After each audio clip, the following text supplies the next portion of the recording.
Brother மீகா.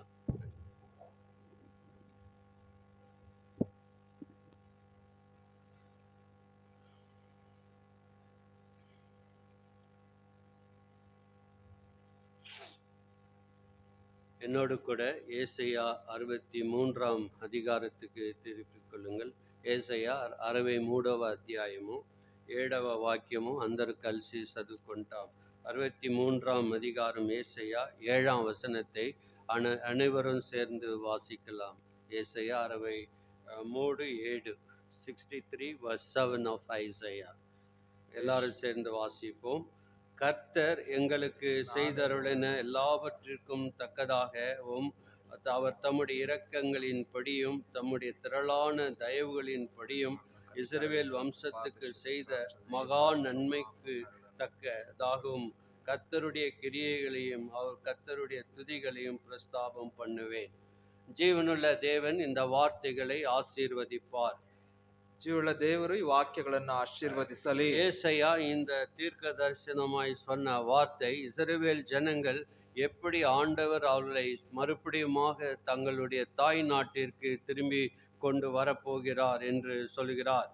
ದೇವರು ಇಸ್ರಾಯೇಲರಿಗೆ ವಾಗ್ದಾನವಾಗಿ ಒಂದು ವಾಕ್ಯವನ್ನ ಹೇಗೆ ಅವರು ತಮ್ಮ ತಾಯ್ನಾಡಾದಂತ ಇಸ್ರಾಯೇಲ್ ದೇಶಕ್ಕೆ ಹಿಂದಿರುಗಿ ಬರುತ್ತಾರೆಂಬುದನ್ನ ಆತನು ಹೇಳುತ್ತಿದ್ದಾನೆ. 70 ஆண்டுகள் பாபிலோனின் சிறையிருப்பில் இருந்து அவர்கள் தங்களுடைய தேசத்திற்கு திரும்பி வருகிறார்கள். 70 ವರ್ಷಗಳ ಕಾಲ ಅವರು ಬಾಬೇಲಿನಲ್ಲಿ ಸೆರೆಯಾಳಾಗಿದ್ದು ನಂತರ ಹಿಂದಿರುಗಿ ಬರುತ್ತಿದ್ದಾರೆ. ஆகவே வரும்போது அவர்களுக்கு வாக்குத்தத்தங்களையும் ஆண்டவர் நினைப்பூட்டி, நான் எப்படி உங்களுக்கு இரக்கம் காட்டிக் கொண்டு இருக்கிறேன், இரக்கத்தை இன்னும் அதிகமாய் கொடுப்பேன் என்று சொல்லுகிறார். ದೇವರು ತಾನು ಹಿಂದಿರುಗಿ ಬರುವಾಗ ಯಾವ ರೀತಿಯಾಗಿ ತಾನು ತನ್ನ ಕೃಪಾತಿಶಯಗಳನ್ನ ಆತನು ಇಂದಿನವರೆಗೂ ತೋರಿಸ್ತಾ ಇದ್ದಾನೆ, ಮುಂದೆ ತೋರಿಸ್ತಾನೆ ಎಂಬುದನ್ನ ಆತನು ஞாபிಸುತ್ತಿದ್ದಾನೆ. இந்த 7ஆம் வசனத்திலே தேவன் தமது மக்களுக்கு காட்டும் அன்பு நன்றியுடன் விவரிக்கப்படுகிறது. ಸೊ ದೇವರು ತನ್ನ ಮಕ್ಕಳಿಗೆ ತೋರಿಸುವಂತ ಪ್ರೀತಿಯು ಕೃತಜ್ಞತೆ ಉಳ್ಳಂತ ಒಂದು ರೀತಿಯಲ್ಲಿ ಅದು ವಿವರಿಸಲ್ಪಡುತ್ತಿದೆ. இரண்டாவது இந்த இடத்திலே கர்த்தருடைய துதிகளை பிரஸ்தாபம் பண்ணுவேன். I will exemplify the greatness of God. ದೇವರ ಒಂದು ಮಹಾತಿಶಯಗಳನ್ನ ನಾನು ಸ್ಮರಿಸುತ್ತೇನೆ ಎಂಬುದಾಗಿ ವಾಕ್ಯ ಹೇಳುತ್ತದೆ. கர்த்தருடைய கிரியைகளையும் அவர் செய்த கிரியைகள் எல்லாம் நினைத்து அவருடைய துதிகளை நான் பிரஸ்தாப பண்ணுவேன். ದೇವರು ನನಗೆ ಅನುಗ್ರಹಿಸಿದ ಕಾರ್ಯಗಳನ್ನ ನಾನು ನೆನೆಸಿಕೊಂಡು ಆತನ ಸ್ತುತಿಗಳನ್ನ ನಾನು ಸ್ಮರಿಸುತ್ತೇನೆ. ஆகவே கர்த்தர் செய்த எல்லா நன்மைகளுக்கு தக்கதாக நாம் ஆண்டவரை துதிக்க வேண்டும். ದೇವರು ನನಗಾಗಿ ಮಾಡಿದ ಎಲ್ಲಾ ಒಳ್ಳೆ ಕಾರ್ಯಗಳಿಗೆ தக்கಂತೆ ನಾನು ಆತನನ್ನ ಸ್ತುತಿಸಬೇಕು. அப்படி ஒரு நாம் துதிக்கும் போது ஆண்டவருடைய மகிமை நமது மத்தியிலே இறங்குகிறது. ಆ ರೀತಿಯಾಗಿ ನಾವು ಆತನನ್ನ ಸ್ತುತಿಸುವಾಗ ದೇವರ ಮಹಿಮೆ ನಮ್ಮ ಬಳಿಯಲ್ಲಿ ಇಳಿದು ಬರುತ್ತದೆ. பாருங்கள், துதியினுடைய வல்லமை குறித்து நாம் வாசிக்க வேண்டும் என்றால் ನಾವು ದೇವರ ಸ್ತುತಿಸುವಂತ ಒಂದು ಬಲದ ಕುರಿತು ನಾವು ಓದುವಾಗ 1 நாளாகமம் 5ஆம் அதிகாரம், ஃபர்ஸ்ட் கிரானிக்கல் 5ஆம் அதிகாரம், 1 ಪೂರ್ವಕಾಲ ವೃತ್ತಾಂತ 5ನೇ ಅಧ್ಯಾಯ, அங்கே ஒரு அருமையான வசனம் நான் வாசிக்கிறேன். 13ஆம் வசனம், 13ನೇ ವಚನ ಓದುತ್ತೇನೆ. 1 நாளாகமம் 5:13,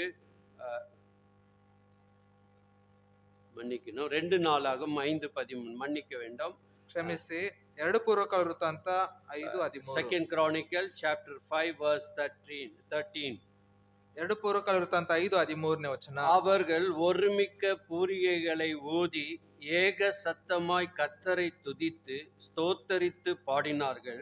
ஆசாரியர் பரிசுத்த ஸ்தலத்திலிருந்து புறப்படுகையில் பாடகர் பூரிகைகளை, தாளங்கள், கீத வாக்கியங்களுடைய சத்தத்தை தொனிக்க பண்ணி, கர்த்தர் நல்லவர், அவர் கிருபை என்றும் உள்ளது என்று அவர்கள் ஸ்தோத்திரிக்கையிலும் கர்த்தருடைய வீடாகிய தேவாலயம் ಮೇಘத்தினால் நிறையப்பட்டது. ಯಾಜಕರು ದೇವಾಲಯದಿಂದ ಹೊರಗೆ ಬಂದ ಕೂಡಲೇ ಒಬ್ಬನೋ ಎಂಬಂತೆ ಸ್ವರವೆತ್ತಿ ಯೆಹೋವನನ್ನು ಕೀರ್ತಿಸುವುದಕ್ಕಾಗಿ ತುತ್ತೂರಿ ಊದುವವರು, ಗಾಯನ ಮಾಡುವವರು ಅಲ್ಲಿ ನಿಂತಿದ್ದರು. ತುತ್ತೂರಿ, ತಾಳ ಮೊದಲಾದ ವಾದ್ಯಗಳ ಧ್ವನಿಯು ಯೆಹೋವನು ಒಳ್ಳೆಯವನು, ಆತನ ಕೃಪೆ ಶಾಶ್ವತವಾಗಿರುವುದೆಂದು ಕೃತಜ್ಞತಾ ಸ್ತುತಿ ಮಾಡುವವರ ಸ್ವರವು ಕೇಳಿಸಿದೊಡನೆ ಮೇಘವು ಯೆಹೋವನ ಆಲಯದಲ್ಲಿ ತುಂಬಿಕೊಂಡಿತು. ஆகவே அங்கே வாசிக்கிறோம், துதிக்கும் போது ஆராதிக்கும் போது என்ன காரியம் நடைபெறுகிறது என்று வாசிக்கிறோம். ಅಲ್ಲಿ ನಾವು ನೋಡುತ್ತೇವೆ ದೇವರನ್ನು ಸ್ತುತಿಸುವಾಗ ನಡೆಯುವಂತ ಕಾರ್ಯವು ಎಂತದ್ದು ಎಂಬುದಾಗಿ. உன் வாழ்க்கையில என் வாழ்க்கையில தேவன் செய்த நன்மைகளுக்காக நாம் துதிக்க வேண்டும். ಸೊ ನಿನ್ನ ಜೀವಿತದಲ್ಲಿ ನನ್ನ ಜೀವಿತದಲ್ಲಿ ದೇವರು ನಡೆಸಿದಂತ ಒಳ್ಳೆ ಕಾರ್ಯಗಳಿಗಾಗಿ ಸ್ತುತಿಸಬೇಕು. ஆகவே இந்த ஏசாயா 63:7 வாசிக்கிறோம். ಆದುದರಿಂದ ಏಷಯ 63:7 ಓದುತ್ತೇವೆ, தம்முடைய திரளான தயவுகளின்படி நமக்கு நன்மை செய்த மகா நன்மை. ಆತನು ತನ್ನ ಅನುಗ್ರಹಿಸಿದ ಅನೇಕ ಒಳ್ಳೆ ಕಾರ್ಯಗಳನ್ನ ಮಹಾ ಕೃಪೆಯನ್ನ ನಾವು ಜ್ಞಾಪಿಸಿಕೊಳ್ಳಬೇಕು. கிரேட் பெனிஃபிட்ஸ் ஆர் பிளெஸிங் அல்லது நன்மைகள் தேவன் நமக்கு கொடுத்திருக்கிறார். ಸೊ ಅನೇಕ ಒಳ್ಳೆ ಕಾರ್ಯಗಳನ್ನ ಆತನು ನಮಗೆ ಅನುಗ್ರಹಿಸಿ ಕೊಟ್ಟಿದ್ದಾನೆ. வாழ்க்கையிலே பல சூழ்நிலைகளுக்குள்ளாக போனாலும் தேவன் செய்த நன்மைகளை நினைத்து பார்க்க வேண்டும். ಸೊ ನಾವು ಅನೇಕ ಸಂದರ್ಭ ಸನ್ನಿವೇಶಗಳ ಮಧ್ಯದಲ್ಲಿ ನಾವು ಹಾದು ಹೋಗುವಾಗ ದೇವರು ನಡೆಸಿದಂತ ಒಳ್ಳೆ ಕಾರ್ಯಗಳು ನಮ್ಮ ಜೀವಿತದಲ್ಲಿ ಜ್ಞಾಪಿಸಿಕೊಳ್ಳಬೇಕು. சங்கீதம் 25ஆம் அதிகாரம் ಕೀರ್ತನೆ 25ನೇ ಅಧ್ಯಾಯ 8ஆம் வசனம் கூறுகிறது. 8ನೇ ವಚನ ಈ ರೀತಿಯಾಗಿ ಹೇಳುತ್ತದೆ. Psalm 25:8. ಕೀರ್ತನೆ 25:8. கர்த்தர் நல்லவரும் உத்தமமாய் இருக்கிறார், ஆகியால் பாவிகளுக்கு வழியை தெரிவிக்கிறார். ಸೊ ಯೆಹೋವನು ದಯಾಳುವು ಸತ್ಯ ಸ್ವರೂಪನೂ ಆಗಿದ್ದಾನೆ, ದಾರಿ ತಪ್ಪಿದವರನ್ನು ಬೋಧಿಸಿ ಸನ್ಮಾರ್ಗದಲ್ಲಿ ನಡೆಸುವನು. நீயா நானோ வழி தப்பி தெரிந்து போனோம்.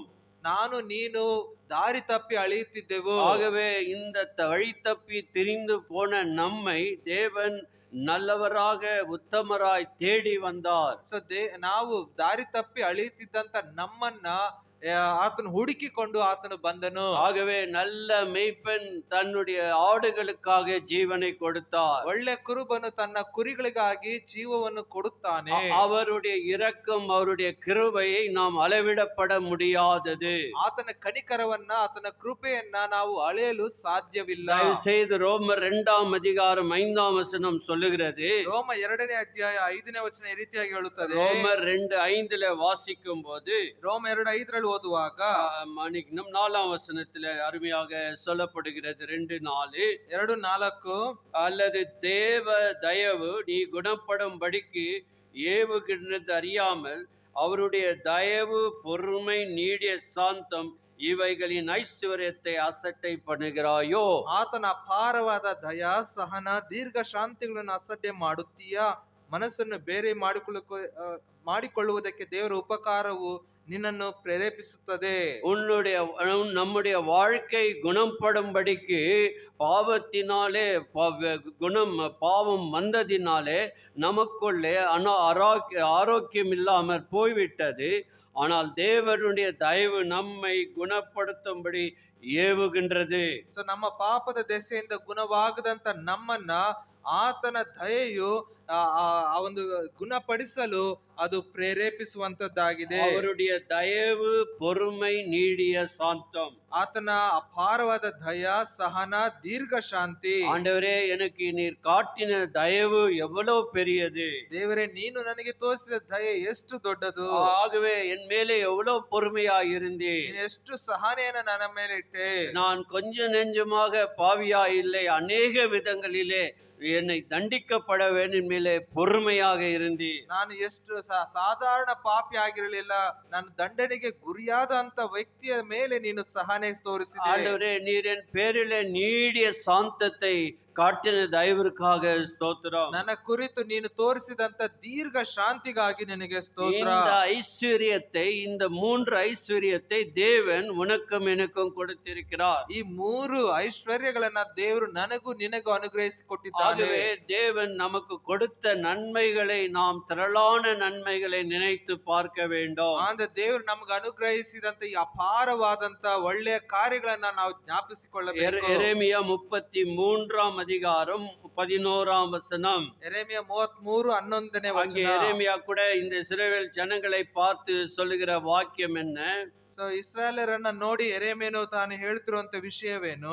ஆகவே 11ஆம் வசனத்தை வாசிக்கும் போது 11ನೇ ವಚನವನ್ನು ನಾವು அவர்கள் ಓದುವಾಗ எப்படி சிறையிருப்பில துக்கத்திலும் வேதனையில போனாலும் கூட ஆண்டவர் எப்படி அவர்களை மறுபடியும் கொண்டு வருவார் என்று சொல்லுகிறார். ಸೊ ಅವರು ಸೆರೆ ವಾಸದಲ್ಲಿ ಹೇಗೆ ದುಃಖದಲ್ಲಿ ಕಷ್ಟದಲ್ಲಿ ಹೋದರೂ ಸಹ ಅದನ್ನ ಆತನು ಮಾರ್ಪಡಿಸಿ ಹೇಗೆ ಕರೆತರುತ್ತಾನೆಂಬುದನ್ನು ಹೇಳುತ್ತಿದ್ದಾನೆ. இன்னும் களிப்பின் சத்தமும் மகிழ்ச்சியின் சத்தமும் மணவாளின் சத்தமும் மணவாட்டின் சத்தமும் சேனைகளின் கர்த்தரை துதியுங்கள், கர்த்தர் நல்லவர், அவர் கிருபை என்றும் உள்ளதென்று சொல்லுகிறவர்களின் சத்தமும் கர்த்தருடைய ஆலயத்துக்கு ஸ்தோத்திர பலிகளை கொண்டு வருகிறவர்களின் சத்தமும் கேட்கப்படும் என்று கர்த்தர் சொல்லுகிறார். அவர்கள் முன்னிருந்தது போல் இருக்கும்படி தேசத்தின் சிறையிருப்பை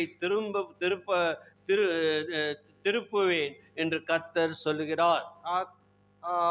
ಯೆರೂಸಲೇಮಿನ ಬೀದಿಗಳಲ್ಲಿ ಹರ್ಷಧ್ವನಿ, ಉಲ್ಲಾಸ, ಕೋಲಾಹಲ, ವಧೂವರರ ಸ್ವರ ಇವುಗಳನ್ನು ಕೇಳಬರುವವು. ಸೇನಾಧೀಶ್ವರನಾದ ಯೆಹೋವನಿಗೆ ಕೃತಜ್ಞತಾ ಸ್ತುತಿ ಮಾಡಿರಿ. ಯೆಹೋವನು ಒಳ್ಳೆಯವನು, ಆತನ ಕೃಪೆಯು ಶಾಶ್ವತ ಎಂದು ಕೀರ್ತಿಸುತ್ತಾ ಕೃತಜ್ಞತಾ ಬಲಿಯನ್ನು ಯೆಹೋವನ ಆಲಯಕ್ಕೆ ತರುವವರ ಗಾನವು ಕಿವಿಗೆ ಬೀಳುವುದು. ನಾನು ದೇಶವನ್ನು ದುರಾವಸ್ಥೆಯಿಂದ ತಪ್ಪಿಸಿ பூர்வஸ்திதிக்கு தருவேனோ. பாருங்கள் எவ்வளவு அருமையான தேவன் மறுபடியும் ரெஸ்டோரேஷன், எப்படி அந்த எருசலேம் பாழ்கடிப்பு ஸ்தலமாக சூறையாடப்பட்டு கொள்ளையாடப்பட்டு அந்த எருசலேமுக்கு தேவன் அவர்கள் எப்படி களிப்பின் சந்தோஷத்தோடு துதியின் சத்தத்தோடு திரும்பி வந்து கர்த்தரை கெம்பீரிப்பார்கள் என்று சொல்லுகிறார். ಸೊ ನೋಡಿ ಹೇಗೆ ಸೂರೆಯಾಗಿ ಹೋದಂತ ಮತ್ತೆ ಹಾಳು ಬಿದ್ದಿರುವಂತ ಯೆರೂಸಲೇಮನ್ನ ಮತ್ತೆ ಹೇಗೆ ಆತನು ಉಜ್ಜೀವನ ಮಾಡಿ ಅದನ್ನ ಮತ್ತೆ ತಿರುಗಿ ಮೊದಲಿನ ಸ್ಥಿತಿಗೆ ದುರಾವಸ್ಥೆಯನ್ನು ಹೋಗಲಾಡಿಸಿ ಮೊದಲಿನ ಸ್ಥಿತಿಗೆ ತರ್ತಾನೆಂಬುದನ್ನ ಈ ವಾಕ್ಯಗಳಲ್ಲಿ ದೇವರು ಹೇಳ್ತಿದ್ದಾನೆ. ஆகவே ஆண்டவர் எப்படி ஒரு பாவியை மறுபடியும் அந்த பாவத்தில் இல்லாதபடி அவனுக்கு திரும்ப மறுவாழ்வு கொடுத்து ஒரு எதிர்காலம் கொடுத்து ஒரு நம்பிக்கை கொடுக்கிற ஒரு தேவனாக இருக்கிறார். ಸೊ ನಾವು ಪಾಪಿಗಳಾಗಿದ್ದಾಗ ದೇವರು ನಮ್ಮ ಹಿಂದಿನ ಆ ಒಂದು ಪಾಪವನ್ನ ಎಲ್ಲವನ್ನ ತೆಗೆದು ಹಾಕಿ ಮತ್ತೆ ಹೊಸ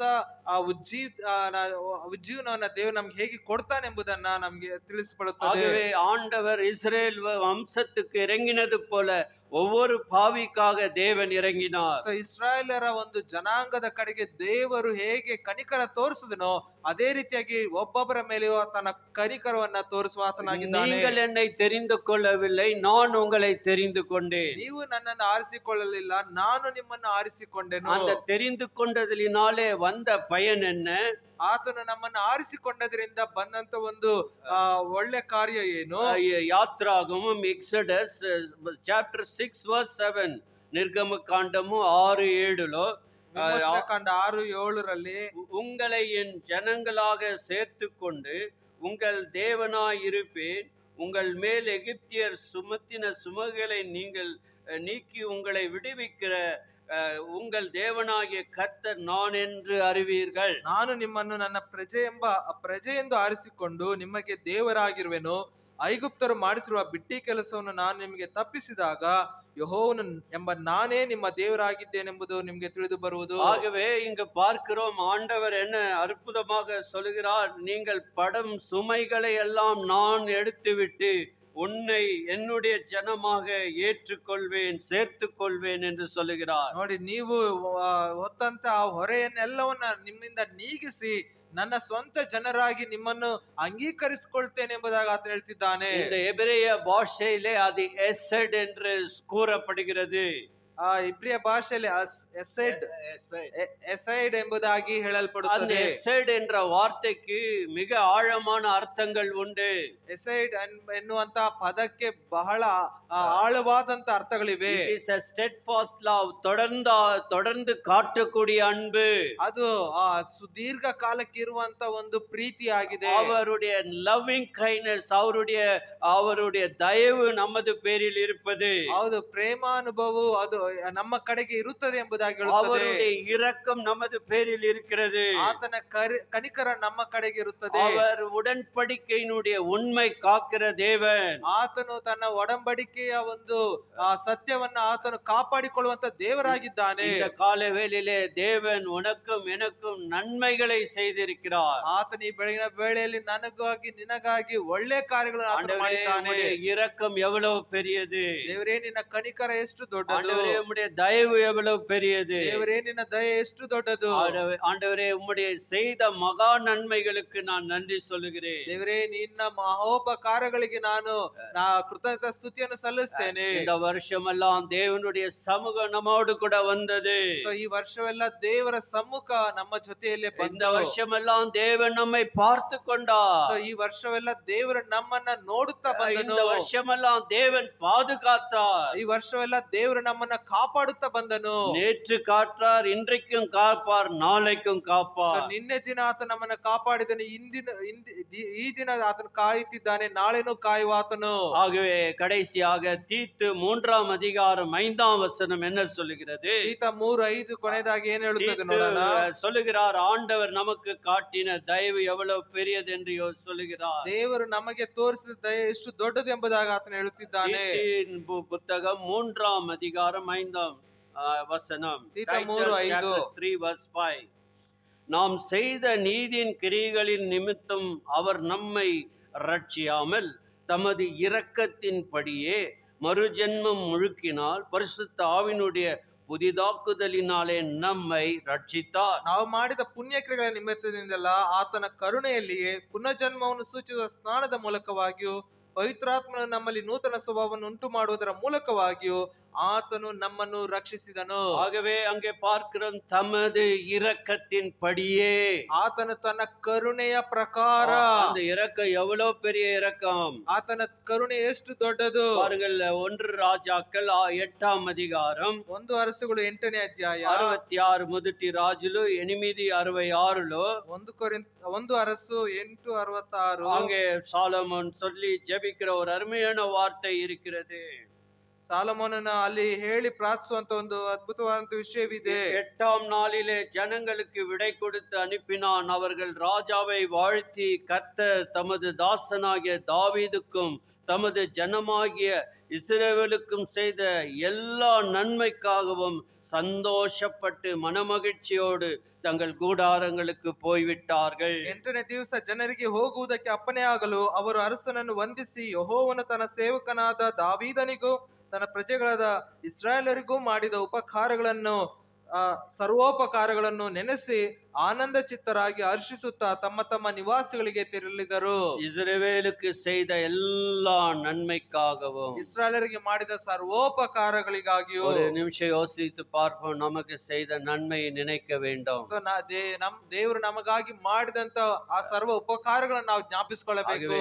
மறுபடியுமாக ஏசாயா 63:7 வாசித்து ஆராதனைக்கு செல்வோம். ಮತ್ತೆ ಇನ್ನೊಂದು ಸಾರಿ ನಾವು ಏಷಯ 63:7ನೇ ವಚನವನ್ನು ಓದಿ ನಾವು ಆರಾಧನೆಗೆ ಹೋಗೋಣ. ஏசாயா 63:7 எல்லாரும் இணைந்து வாசிப்போம். ಏಷಯ 63:7 ಎಲ್ಲರೂ ಸೇರಿ ನಾವು ಓದಿಕೊಳ್ಳೋಣ.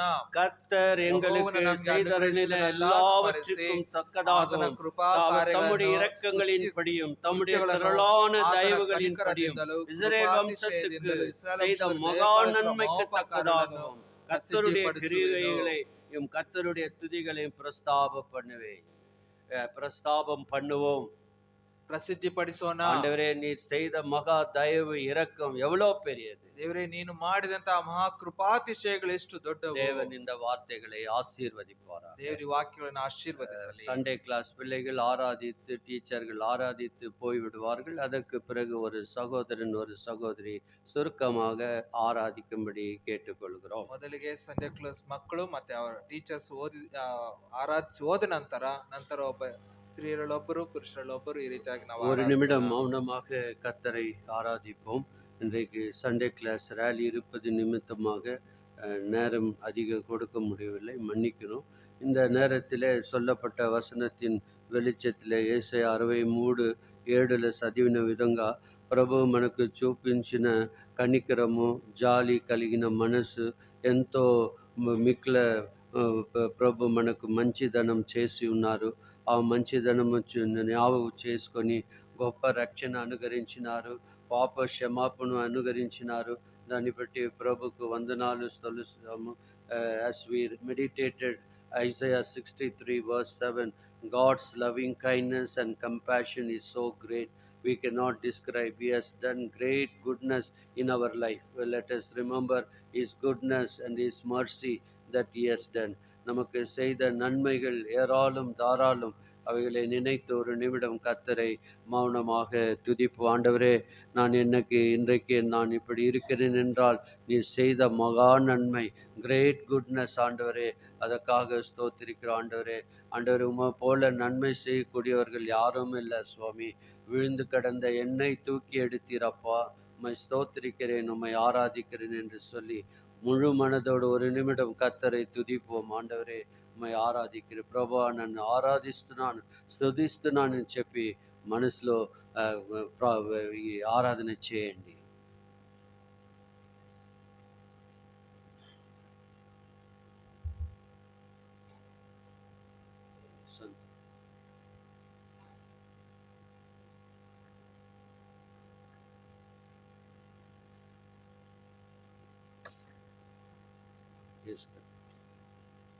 బ్రదర్ యేసురత్న గారు ఆరాధించి ముగిస్తారు.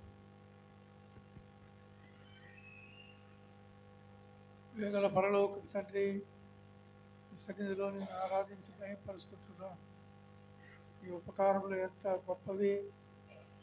మానవుని దర్శించుటకు వాడు ఏ పాటి వాడు. ఈ విధంగా ప్రభావ మీరు మమ్మల్ని దర్శించినటువంటి విధానం వలన పొందిన ఆశీర్వాదముల కొరకై నీకు వందనాలు, స్తోత్రాలు. మీ ఉన్నతమైనటువంటి ఉద్దేశాలు నెరవేర్చే దేవుడుగా మీరు మమ్మల్ని ఏర్పరచుకున్నందుకై నీకు వందనాలు, స్తోత్రాలు. ఇశ్రాయేలు ప్రజలు నిన్ను ఎదగలేదు, అంగీకరించలేదు. అయితే ప్రభా, వారిని మీరు అంగీకరించి ప్రభా ఎదిగినటువంటి దేవుడుగా, మీరు సమకూర్చినటువంటి దేవుడుగా ఉన్నందుకే వందనాలు. ఈ విధంగా సమకూర్చటం వలన వారికి మందిరావరణంలో చేరి ప్రభా నిన్ను గొప్పగా స్తుతించి భయంపరచడం వలన యేసు యొక్క సన్నిధి దేవుని యొక్క మందిరం నిండినదిగా మేము చూస్తుంటున్నాం. ఇటువంటి పరలోక సంబంధమైనటువంటి సంబంధంలోనికి ప్రభా మీరు మమ్మల్ని కూడా తీసుకొచ్చినందుకే వందనాలు. దయగల తండ్రి, దేవుని అనుగ్రహం మారు పొందుటకు నిన్ను ప్రేరేపించుండగా ప్రభా అనేక పర్యాయములు వల్లలేకపోతుంది. నీకు దూరంగా వెళ్ళినటువంటి వారంగా అవుతుంది, నీకు మా వీపు చూపినటువంటి వారంగా అవుతుంది. ప్రభా అయినను ప్రభా విలువగా నీవు మమ్మల్ని ప్రేమించి మమ్మల్ని క్షమించినందుకై, మా పాపములను బట్టి మమ్మల్ని శిక్షించగా ప్రభా క్షమించినందుకై నీకు వందనాలు, స్తోత్రాలు చెల్లిస్తున్నాం. ఈ సన్నిధిలో ప్రభా ఆరాధించిన ఆరాధనలన్నింటిని బట్టి నీకు వందనాలు. ప్రభా ఇక్కడ మనసులో ఆరాధించినటువంటి వారి యొక్క ఆరాధన అంగీకరించమని కూడా ప్రార్థిస్తూ ప్రభా మీరు సమస్త ఉపకారములు చేసే దేవుడుగా, గొప్ప ప్రభువుగా, కనికరమైన తండ్రిగా మీరు మా కొందలను బట్టి నిత్యము ప్రభా నేను స్థుతించడం మాకు అనుగ్రహించినటువంటి కృప కొరకై ఈ కాలంలో స్తుతి స్తోత్ర ఆరాధన యేసు పరిశుద్ధ నామమున సమర్పిస్తున్నాం తండ్రి. ஆமென். பைபிள் கோரஸ் உயர்த்தி பாடலாம். வாசிக்க சிறந்த புஸ்தகம் வேதம், வாசிக்க சிறந்த புஸ்தகம் வேதம், ஆண்டாடுமே வாசித்தால் குன்றமல் நடத்துமே, ஆம் வாசிக்க சிறந்த புஸ்தகமே. పఠింప శ్రేష్ఠ గ్రంథము బైబిల్, పఠింప శ్రేష్ఠ గ్రంథము బైబిల్, తోడు నడుపును ఓ పఠింప శ్రేష్ఠ గ్రంథము బైబిల్. కన్నడ. ఆ ఉత్తమ పుస్తక బైబిల్, ఆ ఉత్తమ పుస్తక ಬೈಬಲ್, ಅನುದಿನವೂ ಓದುವೆ, ಆತ್ಮವೃದ್ಧಿ ಹೊಂದುವೆ, ಆ ಉತ್ತಮ ಪುಸ್ತಕ ಬೈಬಲ್. கர்த்தருடைய பந்தில பங்கு பெறும் முன்பாக என்னோடு கூட ரோமர் 12ஆம் அதிகாரம் முதல் 2 வசனங்களை வாசிக்கலாம். Let us read Roman chapter 12 verses 1 and 2. ಕರ್ತನ ಮೇಜಿನಲ್ಲಿ ಪಾಲ್ಗೊಳ್ಳೋದಕ್ಕಿಂತ ಮುಂಚೆ ರೋಮ 12ನೇ ಅಧ್ಯಾಯ 1-2 ವಚನಗಳನ್ನ ನಾವು ಓದಿಕೊಳ್ಳೋಣ. எல்லாரும் எடுத்துக்கொள்ளுங்கள். தயவு செய்து கர்த்தருடைய வசனத்தை வாய் திறந்து வாசிப்போம். Let us confess the word as we read it. So ನಾವು ಓದುವಾಗ ಬಾಯಿ ತೆರೆದು ಅದನ್ನ ಅರಿಕೆ ರೂಪದಲ್ಲಿ ಓದಿಕೊಳ್ಳೋಣ. அப்படி இருக்க ಆದ್ದರಿಂದ சகோதரரே, ಸಹೋದರರೇ, நீங்கள் உங்கள் ದೇವರ சரீரங்களை ಕನಿಕರವನ್ನು ನಿಮ್ಮ பரிசுத்தமும் ನೆನಪಿಗೆ ತಂದು தேவனுக்கு பிரியமான ನಿಮ್ಮನ್ನು ಬೇಡಿಕೊಳ್ಳುವುದೇನೆಂದರೆ, ஜீவ பலியாக ஒப்பு ನೀವು கொடுக்க ನಿಮ್ಮ வேண்டும் என்று ದೇಹಗಳನ್ನು தேவனுடைய ದೇವರಿಗೆ இரக்கங்களை ಮೀಸಲಾಗಿಯೂ முன்னிட்டு ಮೆಚ್ಚಿಕೆಯಾಗಿರುವ உங்களை வேண்டிக் ಸಜೀವ ಯಜ್ಞವಾಗಿ கொள்கிறேன். ಅರ್ಪಿಸಿ, நீங்கள் ಇದೇ ನಿಮ್ಮ செய்யத்தக்க ವಿವೇಕಪೂರ್ವಕ புத்தியுள்ள ಆರಾಧನೆಯು. ஆராதனை. நீங்கள் இந்த ಇಹಲೋಕದ ನಡವಳಿಕೆಯನ್ನು பிரபஞ்சத்திற்கு ஒத்த ಅನುಸರಿಸದೆ வேஷம் ನೂತನ தெரியாமல் ಮನಸ್ಸನ್ನು ಹೊಂದಿಕೊಂಡು பரிபூர்ணமான ಪರಲೋಕ சித்தம் ಭಾವದವರಾಗಿರಿ. என்னதென்று பகுத்தறிக்க ಹೀಗಾದರೆ உங்கள் ದೇವರ மனம் ಚಿತ್ತಾನುಸಾರವಾದದ್ದು, புதிதாக்குறதினாலே ಅಂದರೆ ಉತ್ತಮವಾದದ್ದು, மறுரೂபமாகுங்கள். ಮೆಚ್ಚುಗೆಯಾದದ್ದು, ದೋಷವಿಲ್ಲದ್ದು ಯಾವುದೆಂದು ವಿವೇಚಿಸಿ ತಿಳಿದುಕೊಳ್ಳುವಿರಿ. தேவன் இந்த வார்த்தைகளை ஆசீர்வதிப்பாராக. ಈ ವಾಕ್ಯಗಳನ್ನ ದೇವರು ಆಶೀರ್ವದಿಸಲಿ. அப்போஸ்தலனாகிய பவுல் தன்னுடைய நிருபங்களிலே ஒரு போதனை, ஒரு டாக்டரின் சொல்லிவிட்டு அதை எப்படி நம்முடைய அனுதின வாழ்க்கையில கடைபிடிக்க வேண்டும், talk and walk goes together என்று அவர் சொல்லி கொடுக்கிறார். ಪೌಲನು ತನ್ನ ಪತ್ರಿಕೆಗಳಲ್ಲಿ ಒಂದು ಉಪದೇಶವನ್ನ ಆತನು ಮಾಡಿ ಒಂದು ಬೋಧನೆಯನ್ನು ಹೇಳಿ ಅದನ್ನ ಹೇಗೆ ನಾವು ನಮ್ಮ ಜೀವಿತದಲ್ಲಿ ಅಳವಡಿಸಿಕೊಳ್ಳಬೇಕೆಂಬುದನ್ನು ಆತನು ಹೇಳುತ್ತಾ ಹೋಗುತ್ತಾನೆ. கிறிஸ்து இவைகளெல்லாம் நமக்கு செய்திருக்க நாம் கிறிஸ்துவுக்கு என்ன செய்ய வேண்டும்? ಕ್ರಿಸ್ತನು ನಮಗಾಗಿ ಮಾಡಿ ಮುಗಿಸಿದ ಎಲ್ಲವುಗಳ ನಾವು ಹೇಗೆ ಆತನಿಗೆ ಎಲ್ಲವನ್ನು ಸಲ್ಲಿಸಬಹುದು ಎಂಬುದಾಗಿ ಆತನು ಹೇಳುತ್ತಾನೆ. கிறிஸ்துவை போல பிரதிபலிக்க வேண்டும் என்று தேவ சித்தமாயிருக்கிறது. ಕ್ರಿಸ್ತನಂತೆ ನಾವು ಪ್ರತಿಫಲಿಸಬೇಕೆಂಬುವಂತದ್ದು ಕ್ರಿಸ್ತನ ಒಂದು ಚಿತ್ತ ಎಂಬುದಾಗಿ ಆತನು ಹೇಳುತ್ತಾನೆ. வேதத்திலே நாம் இந்த கண்ணாடியை பார்க்கும்போது ನಾವು ಆ ಸತ್ಯವೇದದಲ್ಲಿ ಕನ್ನಡಿಯನ್ನ ನಾವು ನೋಡುವಾಗ ஆண்டவருடைய இயேசு கிறிஸ்துனுடைய சித்திரத்தை நாம் அந்த கண்ணாடியிலே பார்க்க முடியும். ನಮ್ಮ ಮುಖವನ್ನು ನೋಡುವಾಗ ಕ್ರಿಸ್ತನ ಮುಖಭಾವವನ್ನು ನಾವು ನೋಡಬೇಕು. ஆகவே கிறிஸ்து எப்படிப்பட்டவர் என்று அந்த கண்ணாடி ஆகிய வசனம் நமக்கு காட்டுகிறது. ಕ್ರಿಸ್ತನು ಎಂತವನು ಎಂಬುವಂತದ್ದು ನನ್ನ ಆ ಕನ್ನಡಿ ಎನ್ನುವಂತ ಒಂದು ವಿಷಯ ತೋರಿಸಿಕೊಡುವಂತದ್ದಾಗಿದೆ. அதே நேரத்தில் நம்முடைய நிலைமையும் அந்த கண்ணாடி எடுத்து காட்டுகிறது. ಅದೇ ರೀತಿಯಾಗಿ ನನ್ನ ಮುಖಭಾವವು ಕೂಡ ಒಂದು ಕನ್ನಡಿ ತೋರಿಸಿಕೊಡುವಂತದ್ದಾಗಿದೆ. நான் ஆண்டவரை போல தினம் தினம் எப்படி மாற முடியும் என்று சொல்லி கொடுக்கிறது. ಪ್ರತಿದಿನ ಜೀವಿತದಲ್ಲಿ ನಾನು ಕ್ರಿಸ್ತನಂತೆ ಹೇಗೆ ಬದಲಾಗಬಹುದು ಎಂಬುವಂತದ್ದು ಅದು ತೋರಿಸುತ್ತದೆ. முதலாவது இயேசு கிறிஸ்து 17ஆம் அதிகாரம் யோவானிலே ஒரு நீண்ட ஜெபத்தை செய்கிறதை நாம் பார்க்கிறோம். ಯೋಹಾನ 17ನೇ ಅಧ್ಯಾಯದಲ್ಲಿ ಯೇಸು ಕ್ರಿಸ್ತನು ಒಂದು ದೀರ್ಘಕಾಲದ ಪ್ರಾರ್ಥನೆ ಮಾಡುವುದನ್ನು ನೋಡುತ್ತೇವೆ. இந்த 17ஆம் அதிகாரம் யோவானிலே சிறப்பான ஒரு ஜெபத்தை இயேசு கிறிஸ்து ஏறெடுக்கிறார். ಯೇಸು ಕ್ರಿಸ್ತನು ಒಂದು ಉತ್ತಮವಾದಂತ ಪ್ರಾರ್ಥನೆಯನ್ನ 17ನೇ ಅಧ್ಯಾಯದಲ್ಲಿ ಮಾಡುವುದನ್ನು ನೋಡುತ್ತೇವೆ. அங்கே பார்க்கிறோம் இந்த உலகத்திலே அவர்கள் எப்படி இருக்க வேண்டும் என்று ஜெபிக்கிறார். ಈ ಲೋಕದಲ್ಲಿ ಶಿಷ್ಯರು ಹೇಗಿರಬೇಕೆಂಬುದಕ್ಕಾಗಿ ಆತನು ಪ್ರಾರ್ಥಿಸುತ್ತಿದ್ದಾನೆ. ஆகவே பாருங்கள், தயவுசெய்து யோவான் 17ஆம் அதிகாரம் 15ஆம் வசனம். ಯೋಹಾನ 17ನೇ ಅಧ್ಯಾಯ 15ನೇ ವಚನ ಈ ರೀತಿಯಾಗಿ ಹೇಳುತ್ತದೆ. ஆகவே அங்கே என்ன வாசிக்கிறோம்? நீர் அவர்களை உலகத்திலிருந்து எடுத்துக் கொள்ளும்படி நான் வேண்டிக் கொள்ளாமல் நீர் அவர்களை தீமை என்று காக்கும்படி வேண்டிக் கொள்கிறேன். ಅವರನ್ನು ಲೋಕದೊಳಗಿಂದ ತೆಗೆದುಕೊಂಡು ಹೋಗಬೇಕೆಂದು ನಾನು ಕೇಳಿಕೊಳ್ಳುವುದಿಲ್ಲ, ಕೇಡಿನಿಂದ ತಪ್ಪಿಸಿ ಕಾಪಾಡಬೇಕೆಂದು ಕೇಳಿಕೊಳ್ಳುತ್ತೇನೆ. அவர்கள் ரட்சிக்கப்பட்ட உடனே இந்த பூலோகத்தை விட்டு பரலோகத்துக்கு எடுத்துக்கொள்ள நான் அப்படி ஜெபிக்கவில்லை. ಅವರ ರಕ್ಷಣೆ ಹೊಂದಿದ ತಕ್ಷಣ ನೀನು ಅವರನ್ನ ಭೂಲೋಕದಿಂದ ಪರಲೋಕಕ್ಕೆ ಎತ್ತುಕೊಳ್ಳಬೇಕೆಂಬುದಾಗಿ ನಾನು ಪ್ರಾರ್ಥಿಸುತ್ತಿಲ್ಲ. அவர்கள் உலகத்தில் இருக்க வேண்டும், ಅವರು ಲೋಕದಲ್ಲೇ ಇರುತ್ತಾರೆ. ஆனால் உலகத்தில் இருந்தாலும் அவர்களை தீமையிலிருந்து காக்கப்பட வேண்டும். ಆ ಲೋಕದಲ್ಲಿರುವಾಗ ಅವರನ್ನ ಆ ಒಂದು ಕೇಡಿನಿಂದ ನೀನು ತಪ್ಪಿಸಿ ಕಾಪಾಡಬೇಕೆಂಬುದಾಗಿ ನಾನು ಪ್ರಾರ್ಥಿಸುತ್ತೇನೆ. நாம் உலகத்தில் இருந்தாலும் நாம் உலகத்தார் அல்ல. though we are in the world, we are not of the world. ನಾವು ಲೋಕದಲ್ಲಿದ್ದರೂ ಸಹ ಲೋಕದವರು ಅಲ್ಲ ನಾವು. 16ஆம் வசனம் சொல்லுகிறது, 16ನೇ ವಚನ ನಮಗೆ ಹೇಳುತ್ತದೆ, நான் உலகத்தான் அல்லாதது போல அவர்களும் உலகத்தார் அல்ல. ನಾನು ಲೋಕದವನಲ್ಲದೆ ಇರುವ ಪ್ರಕಾರ ಅವರು ಕೂಡ ಲೋಕದವರಲ್ಲ. ஆகவே நாம் இந்த உலகத்திலே வாழ்ந்தாலும் உலகம் நமக்கு உடைய மதிப்பீடு அல்லது வேல்யூஸ்ல நாம் ஆதாரப்படக்கூடாது. ನಾವು ಈ ಲೋಕದಲ್ಲಿ ಜೀವಿಸ್ತಾ ಇದ್ದರೂ ಸಹ ಲೋಕಕ್ಕೆ ಅದು ಉತ್ತಮ ಎಂದು ತೋರಿಸುವಂತ ವಿಷಯಗಳಲ್ಲಿ ನಾನು ನನ್ನನ್ನು ತೋರಿಸಿಕೊಳ್ಳುವುದಿಲ್ಲ. ஆகவே நாம் ரோமர் 12:2 வாசித்தோம். ರೋಮ 12:2ನೇ ವಚನದಲ್ಲಿ ನಾವು ಓದುತ್ತೇವೆ, do not be conformed to the world but be transformed. இந்த உலகத்திற்குரிய வேஷம் தெரியாமல் மறுரூபமாக்கப்படுங்கள். கொள்ளுங்கள். ಇಹಲೋಕದ ಆ ನಡವಳಿಕೆಯನ್ನು ಅನುಸರಿಸದೆ ನೀವು ನೂತನ ಸ್ವಭಾವವನ್ನು ಮನಸ್ಸನ್ನ ಹೊಂದಿಕೊಂಡು ನಡೆಯಿರಿ ಎಂಬುದಾಗಿ ಹೇಳುತ್ತದೆ. இந்த உலகம் எப்படிப்பட்ட உலகம்? ಈ ಲೋಕವು ಎಂತ ರೀತಿಯಾದಂತ ಲೋಕ? வஞ்சிக்கின்ற உலகம், டிசீவிங் வேர்ல்ட். ಅದು ನಿನ್ನನ್ನು ವಂಚಿಸುವಂತ இந்த ಲೋಕವಾಗಿದೆ. உலகம் உன்னை எப்படி வஞ்சிக்கிறது என்பதை நாம் புரிந்து கொள்ள ಆ வேண்டும். ಲೋಕವು ನಿನ್ನನ್ನು ಹೇಗೆ ಮೋಸಗೊಳಿಸುತ್ತದೆ ಎಂಬುದಾಗಿ ನಾವು ಅರ್ಥ இந்த ಮಾಡಿಕೊಳ್ಳಬೇಕು. உலகம் உன் மேலே அழுத்தத்தை கொடுத்து, பிரஷர் கொடுத்து, உன்னை தன்னுடைய வடிவிலே அமைக்க நாம் அது ஆயத்தப்படுகிறது. ಲೋಕವು ನಿನಗೆ ಇಕ್ಕಟ್ಟಾದಂತ ಸನ್ನಿವೇಶವನ್ನ ತಂದು ನಿನ್ನನ್ನ ಕೆಟ್ಟತನಕ್ಕೆ ನಡೆಸುವಂತದ್ದಾಗಿದೆ. ஆகவே இந்த உலகம் நமக்கு ஒத்தடி, பிரஷர்ஸ் அனுதினம் கொடுக்கிறது. நீ உலகத்தானை போல வாழ வேண்டும் என்று சொல்லி கொடுக்கிறது. ನೀನು ಲೋಕದವನಂತೆ ಜೀವಿಸಬೇಕೆಂಬುದಾಗಿ ಲೋಕವು ನಿನಗೆ ಇಕ್ಕಟ್ಟಾದಂತ ಪರಿಸ್ಥಿತಿಯಲ್ಲಿ ನಡೆಸುವಂತದ್ದಾಗಿದೆ. ஆனால் நமக்கு ஒரு நிஜமான காரியம் தெரிந்திருக்கிறது. ನಮಗೆ ಒಂದು ಸತ್ಯವು ಗೊತ್ತಿದೆ. பாருங்கள், அதே 17ஆம் அதிகாரம், the reality என்ன? இந்த உலகம் வஞ்சித்தாலும் நம்மளுடைய ரியாலிட்டி, நமக்கு உண்மை எது? ಈ ಒಂದು ಲೋಕವು ನಮ್ಮನ್ನು ಮೋಸಗೊಳಿಸಿದರೂ ಸತ್ಯವೇನು ಎಂಬುವಂತದ್ದು ಈ ಒಂದು ವಾಕ್ಯದಲ್ಲಿ ನೋಡುತ್ತೇವೆ. பிதாவே, வேலை வந்தது, உம்முடைய குமாரனுக்கு தந்தருளின யாவருக்கும் நித்திய ஜீவனை கொடுக்கும் பொருட்டு மாம்சமான யாவர் மேலும் நீர் அவர்களுக்கு அதிகாரம் கொடுக்கிறபடியே உம்முடைய குமாரன் உம்மை மகிமைப்படுத்தும்படி நீர் உம்முடைய குமாரனை மகிமைப்படுத்தும். Verse 2. ವಚನ 2ನೇ ವಚನದಲ್ಲಿ ನಾವು ನೋಡುತ್ತೇವೆ, ನೀನು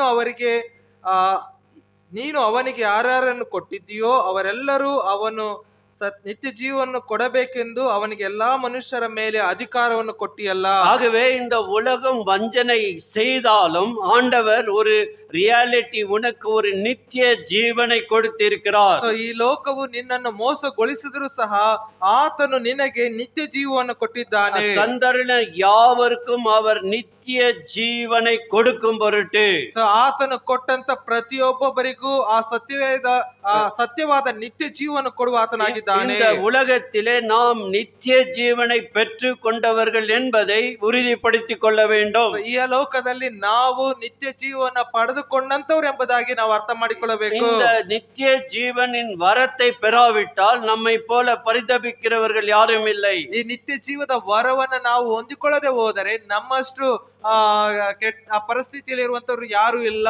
God has given his eternal life to us. This is the reality of life. ಈ ದೇವರು ನಮಗೆ ನಿತ್ಯ ಜೀವನ ಕೊಟ್ಟಿದ್ದಾನೆ. ಇದೇ ಸತ್ಯವಾದಂತ ವಿಷಯ. இந்த லைஃப், இந்த ஜீவனை நாம் பெற்றுக்கொண்டு இருக்கிறோம். ಈ ಜೀವವನ್ನು ನಾವು ಹೊಂದಿಕೊಂಡಿದ್ದೇವೆ. 1 யோவான் 5ாம் அதிகாரம், 1 John chapter 5, 1 யோவான் 5ஆம் அத்தியாயமோ 1 யோவான் 5ನೇ ಅಧ್ಯಾಯ. அங்கே வாசிக்கும் போது அப்போஸ்தலனாகிய யோவான் சொல்லுகிறார், இந்த வசனம் ரொம்ப ஒரு முக்கியமான ஒரு வசனமாக இருக்கிறது. ಇದು ಬಹಳ ಪ್ರಾಮುಖ್ಯವಾದ ಒಂದು ವಚನವಾಗಿದೆ. 11ஆம் வசனம் சொல்லுகிறது, 11ನೇ ವಚನ ಈ ರೀತಿ ಹೇಳುತ್ತದೆ, தேவன் நமக்கு நித்திய ஜீவனை தந்திருக்கிறார். ದೇವರು ನಮಗೆ ನಿತ್ಯ ಜೀವವನ್ನು ಅನುಗ್ರಹಿಸಿದನು. அந்த ஜீவன் அவருடைய குமாரனில் இருக்கிறது என்பதே அது சாட்சியாம். ಆ ಜೀವವು ಆತನ ಮಗನಲ್ಲಿ ಅದೇ ಎಂಬುದೇ ಸಾಕ್ಷಿ. 12ஆம் வசனம், குமாரனை உடையவன் ஜீவனை உடையவன், தேவனுடைய குமாரன் இல்லாதவன் ஜீவன் இல்லாதவன். ಯಾವನು ದೇವರ ಮಗನನ್ನು ಅಂಗೀಕರಿಸಿದನೋ ಅವನಿಗೆ ಆ ಜೀವ ಉಂಟು, ಯಾವನು ದೇವರ ಮಗನನ್ನು ಅಂಗೀಕರಿಸಲಿಲ್ಲವೋ ಅವನಿಗೆ ಆ ಜೀವವಿಲ್ಲ. இந்த உலகம் மாயினாலே நிறைந்திருக்கிறது. வஞ்சிக்கிற உலகத்திலே தேவன் நித்திய ஜீவனை கொடுத்திருக்கிறார். ಈ ಲೋಕವು ಮಾಟದಿಂದಲೂ ಮೋಸದಿಂದಲೂ ತುಂಬಿದಂತ ಈ ಒಂದು ಲೋಕದಲ್ಲಿ ದೇವರು ತನ್ನ ನಿತ್ಯ ಜೀವವನ್ನು ನಮಗೆ ಅನುಗ್ರಹಿಸಿಕೊಟ್ಟಿದ್ದಾನೆ. இந்த நித்திய ஜீவனை பிடித்துக் கொண்டு இந்த உலகத்தை வெறுத்து ஓட வேண்டியவர்களாய் இருக்கிறோம். ಈ ಜೀವವನ್ನು ಪಡೆದುಕೊಂಡಂತ ನಾವು ಲೋಕವನ್ನ ದ್ವೇಷಿಸಿ ನಾವು ಓಡುವಂತವರಾಗಿರಬೇಕು. ஆகவே உலகத்தை நேசிப்போம் என்றால் தேவனுக்கு நாம் பகைஞர் என்று வேதம் கூறுகிறது. ಲೋಕವನ್ನು ಪ್ರೀತಿಸುವುದಾದರೆ ನಾವು ದೇವರಿಗೆ ವೈರಿಗಳೆಂಬುದಾಗಿ ವಾಕ್ಯ ಹೇಳುತ್ತದೆ.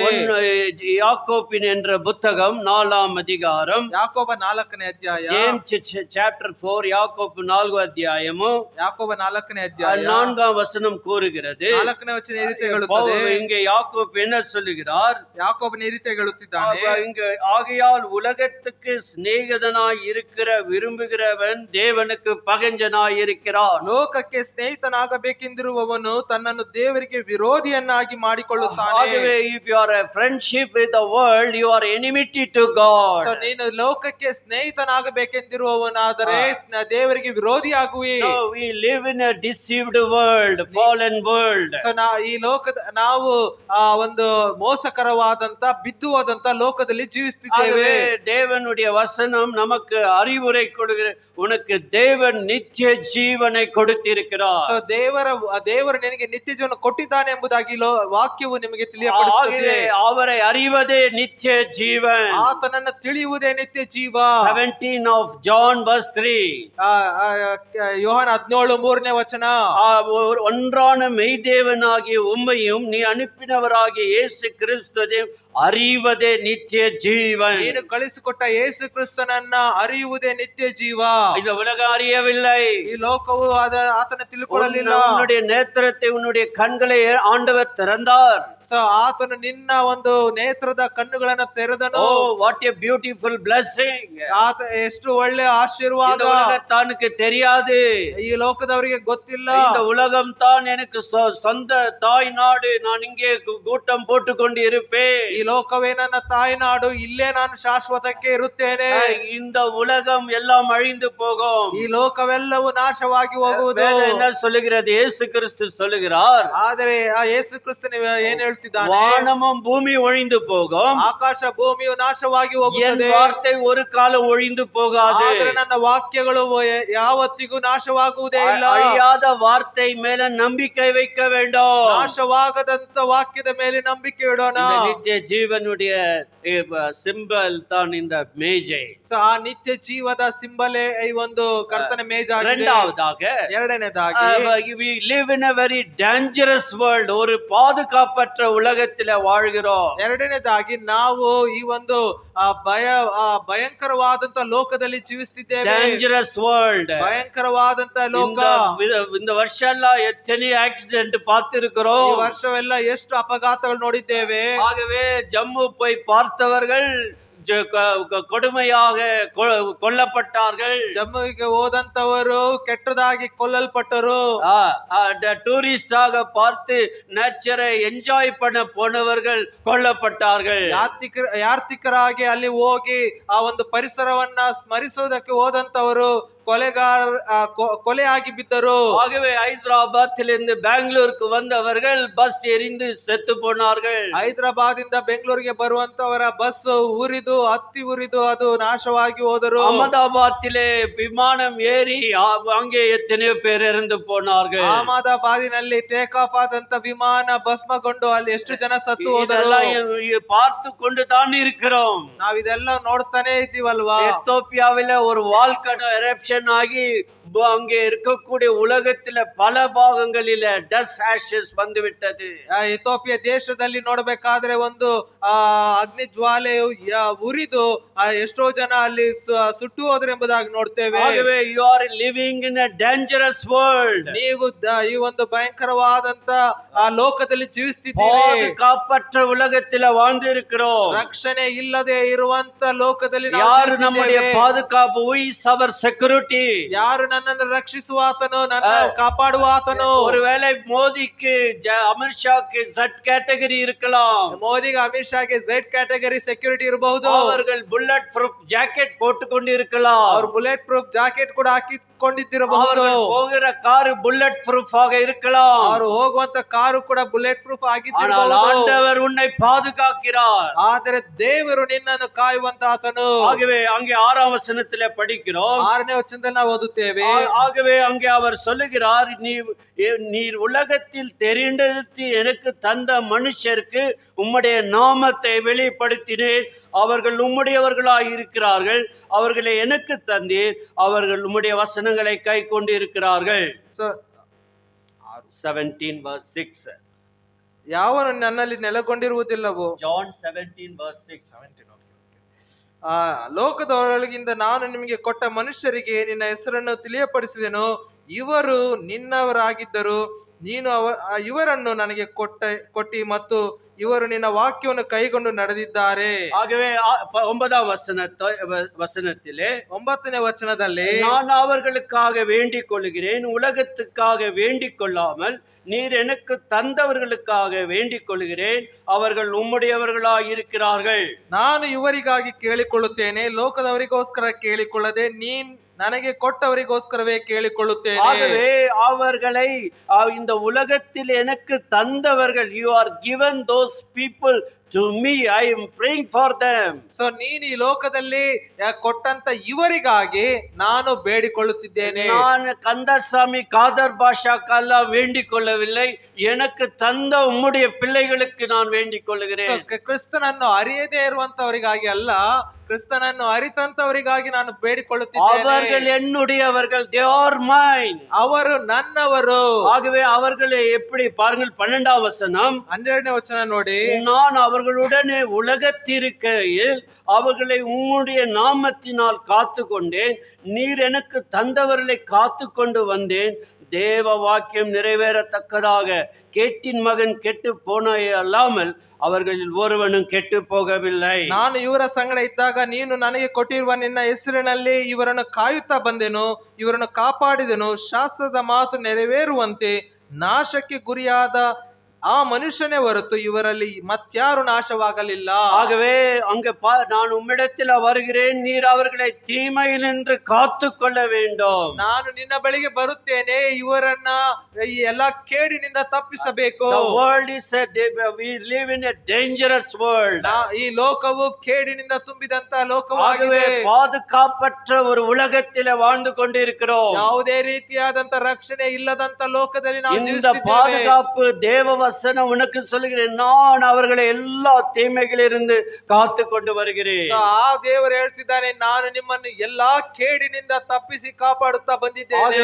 இந்த உலகம் is a dangerous world. ಆದ್ದರಿಂದ ಈ ಲೋಕವು ಬಹಳ ಭಯಂಕರವಾದ ಲೋಕ. Our security is in Jesus Christ. ನನ್ನ ಕಾಪಾಡುವಿಕೆ ಅದು ಕ್ರಿಸ್ತನಲ್ಲಿದೆ.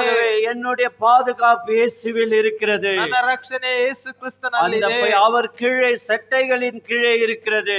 ಆತನ ರೆಕ್ಕೆಗಳ ಮರೆಯಲ್ಲಿ ಅದು ಅಡಗಿಕೊಂಡಿದೆ. ஆகவே கர்த்தருடைய நாமம் பலத்த துருகம், நீதிமான் ಅದಕ್ಕುள் ಓಡಿ ಮறைவான். ಯೆಹೋವನ ನಾಮವು ಅದು ಬಲವಾದಂತ ದುರ್ಗವಾಗಿದೆ, ನೀತಿವಂತನು ಅದರಲ್ಲಿ ಹೋಗಿ ತನ್ನ ಆಶ್ರಯವನ್ನು ಪಡೆದುಕೊಳ್ಳುವನು. பாதுகாப்பு, where you dwell is very important. ನೀನು ಎಲ್ಲಿ ವಾಸ ಮಾಡ್ತಿದ್ಯಾ ಅದು ಬಹಳ ಪ್ರಾಮುಖ್ಯ.